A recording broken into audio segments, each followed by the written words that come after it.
Assalamu alaikum warahmatullahi wabarakatuh. Tunaendelea na madarasa yetu ya kiroho, madarasa ya kirohani. Karibuni nyote katika channel ya kwetu Kilele cha Ufahamu, inayoongozwa na mimi mwalimu kiongozi mwanafunzi wenu Alhabibi Yahya, kutokea katika viunga vya Dar es Salaam, Tanzania. Mashaallah, safari zimekuwa nyingi, lakini tunasema alhamdulillah. Na leo kutakuwa kuna somo muhimu sana. Kadhalika ni somo la dhalula, na pasi na kubahatisha, bila ya shaka linakuhusu. Ndugu zangu, kila kitu kina ufunguo. Kila kitu kina ufunguo katika haya maisha. Katika maisha yetu, mambo ya mali zina ufunguo wake, fedha, pesa zina ufunguo wake. Mapenzi, mahaba yana ufunguo wake. Afya ina ufunguo wake. Sasa ikiwa hukujua ufunguo wake, na kila mmoja pana funguo zenye kufanana, mfano katika mambo ya pesa, fedha na mafanikio ya utajiri labda ama mapenzi, unakuta kuna funguo ambazo zinafanana kwa wote. Lakini pia kuna kodi za mtu mmoja mmoja. Kodi zangu si kama zako, kodi zako si kama zangu.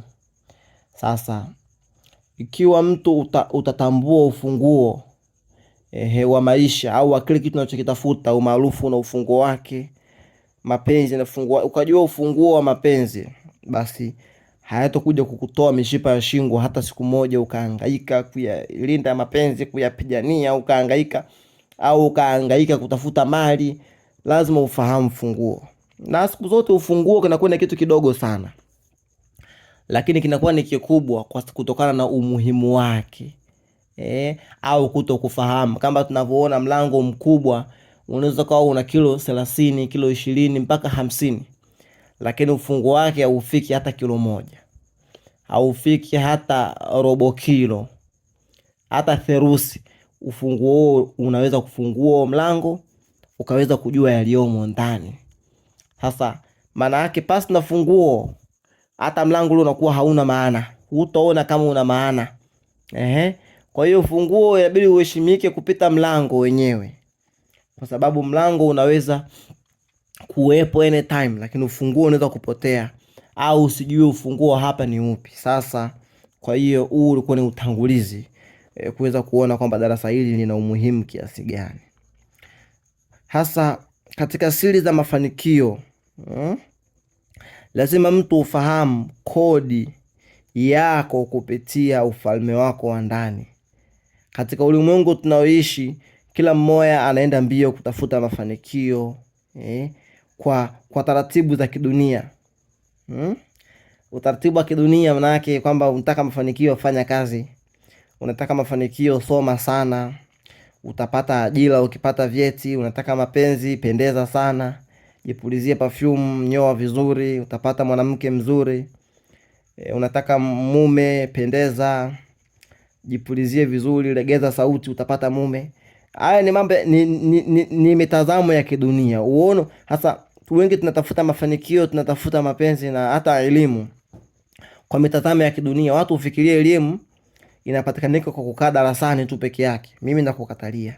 Elimu haipatikaniki kwa kukaa darasani tu. Lakini pia tuaenda mbio tukikesha katika harakati za kutafuta mali, hadhi, wazifa, cheo, lakini kulingana na maandiko ya kiroho na utaratibu ulivyo hasa wa kidunia. Utaratibu ulivyo hasa wa kidunia, kwamba unatueleza kwamba kuna kodi maalumu, kodi nzito, na ni kodi za siri za mafanikio ambazo zimefichikana kwa kila mtu katika ufalme wake wa ndani. Na kama mtu atazifahamu kodi hizi, itakuwa ni kugusa, kwa sababu yasiyoonekana ni yana nguvu ya kubadilisha maisha kupita yale ambayo yanayoonekana. Na ndio maana wanaofanya kazi usiku na mchana hawezi wakalipwa sawa. Usiku atalipwa kingi kupita wa mchana. Lakini pia wewe utakuwa umekaa kwenye giza, alafu mwingine yupo kwenye mwanga. Wewe uliokuwa kwenye giza utamuona vizuri sana aliyekuwepo kwenye mwanga kupita ambavyo yeye atakuona wewe. Na ndio maana tunasema usitafute kumjua mtu katika mwanga, mjue mtu katika giza. Ukimjua mtu katika giza, ndio haswa utakuwa ndio uhakika yule mtu, kwa sababu mtu kwenye mwanga anaweza kaigiza. Mtume sallallahu alaihi wasallam akasema, ukitaka kufanya naye biashara mtu au kuamiliana naye, kujua tabia zake za kisawa sawa, safiri naye. Tabia zake za safarini nitakazoziona basi ndo yeye. Kwa sababu kuna watu wanakuwa wema hapa mjini kwa sababu tunawajua ni mashehe, tunawajua ni mahivi. Mimi sisemi pana shehe fulani maarufu sana tu Dar es Salaam hapa. Siku moja nimeenda Nairobi, niko zangu hotelini, namuona anaingia klabu na wanawake, anaingia nini. Kwa hiyo ndo unapata kujua kumbe akisafiri anaona hakuna mtu anamjua. Kwa hiyo sisi tunaamini, tunapenda kutumia giza kufanya mambo yetu kwa njia za giza, nguvu za giza. Mtu akisema giza anashtuka, anajua ni uchawi. Ndivyo tulivyokalilishwa na akili zetu, kwa sababu ukiyafanyia mambo gizani unapata yakini na bayana ya mambo. Unapata bayana ya mambo. Ndio maana uwezo kusema mtu mstaarabu, nenda chumbani kwake uone ni mstaarabu au mcharuko, msafi au mchafu. Kwa hiyo katika nyanja zote za maisha, kuanzia elimu, fedha, mapenzi na mahusiano, lazima uelewe namna ya kuishi na kodi maalum. Na ikiwemo, kabla ya kuzijua hizo kodi, ufunguo wa kwanza ni kujitambua kwanza. Na ukishajitambua utaweza kujisikiliza sauti yako ya ndani. Nataka niongelee msiba fulani. Kuna watu nawezekana hata wewe, yani sema 90%, asilimia 90, asilimia 90 ya watu wanapoingiza pesa, akiingiza pesa pana kakifungo fulani.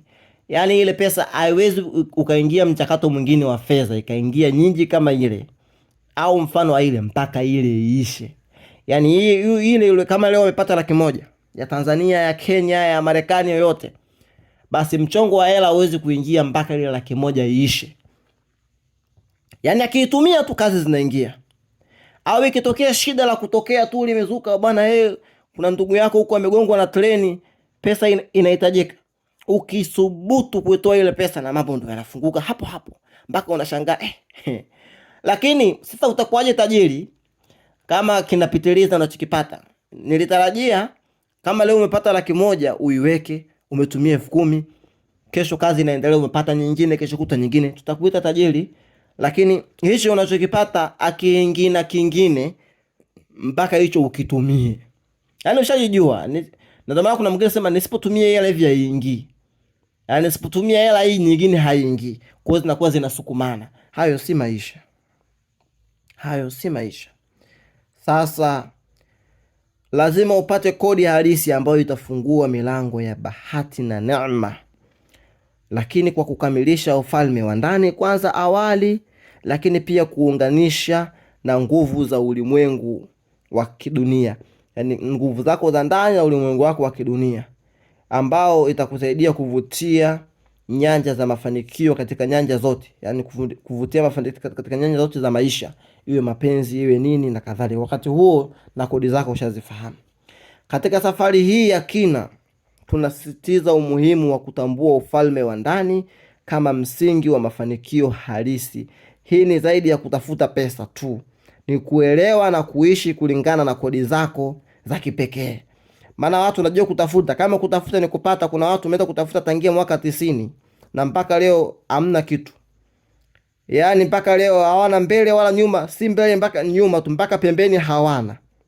Pembeni hawana, juu mpaka chini hawana. Lakini kupitia kujitambua na kujisikiliza sauti ya nafsi yako, utaweza kufungua milango ya fursa nyingi na neema ambazo hazipatikani kwingineko. Kwa wengine ni ngumu, lakini wewe umejitambua. Anza safari hii ya ufalme wa ndani kwa kufungua kodi za mafanikio yako wewe mwenyewe. Kuna umuhimu sana kupata miongozo ya wasomi. Sio unakwenda mambo yako kibubusa. Pana watu wanafikiria yeye kusoma kwake degree basi ataweza kumaliza kila kitu, ataweza kuwa tajiri. na ndio maana sote tunakubaliana utajiri una siri, au kuna mtu akubali? Sote sisi tukubaliana ya utajiri una siri bwana. Wewe na hakunaga tajiri atakwambia siri yake ya kweli aliyopata. Takwambia tu bwana, mimi niliuza urojo sijui nikauza kacholi, nikaenda pale nikauza sijui bigiji, nikauza pipi za 50, pipi za sentano 5 bob 10 bob, alafu ghafla tu nasikia nikawa tajiri. Akwambia hapa katikati kilitokea nini? Utajiri ni siri. Hata kama ni mimi siwezi nikasimama kwenye media nikaanza kusema nilifanikiwa kisa kwa 1 2 3. Utajiri huwa, kodi za utajiri huwa zitapanywi. Ukawafuata tu walevi wamekaa hapo ukawatapanyia tu, hakuna. Lazima uangalie mtu fulani zimeiva, mtu fulani kuna haja, yeye akajua kuna haja nikamvusha, ana moyo wa kuvushwa, akapewa hizo kodi. Kwa hiyo tunayo haja kuendelea kusikiliza darasa hizi, tukaendelea kusoma, tukafundishana namna ya kujua kodi. Kwanza anza kujisoma na kujijua. Kuna watu mpaka leo hawajijui, hawajitambui wao upande gani, wao ni kina nani, wanaishi ili mradi. Na wallahi billahi alaikum, ndugu wasikilizaji, ndugu watazamaji, ndugu mnaonifuatilia, haki lillah, Allah shahid, mimi na wallahi leo nashuhudia na nyie mshuhudie, darasa zangu zimewatoa wengi katika kiza. Maneno yangu, sauti yangu, bando langu, simu yangu na wakati wangu umewatoa wengi katika kiza. Kuna watu walikuwa hawajielewi, mbwa takataka, sisemi vibaya nikisema hivi, kumlazi mtanisamea kwa yani katika ufahamu, yani walikuwa hapo hayawani chini. Lakini baada ya kusikiliza darasa wamejielewa. Baada ya kusikiliza darasa wamejitambua. Baada ya kusikiliza darasa at least anajijua yeye nani. At least anajitambua kwamba hata tukizungumza at least anaelewa.